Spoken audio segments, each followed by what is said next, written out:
sa piuso minapili Kasiyang hongtong pinilenti Kaysa siyaso minapili Bigyan mo na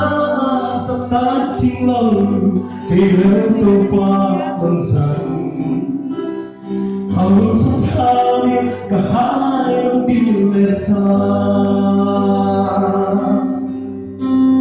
Kapag panahon itong pigilesi Isa huwag pinapili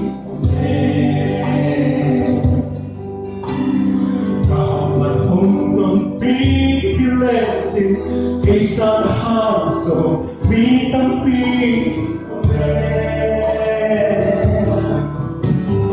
Bigyan mo na sa touching love Kailan ito papansan Ang sa kami kahayang dinesa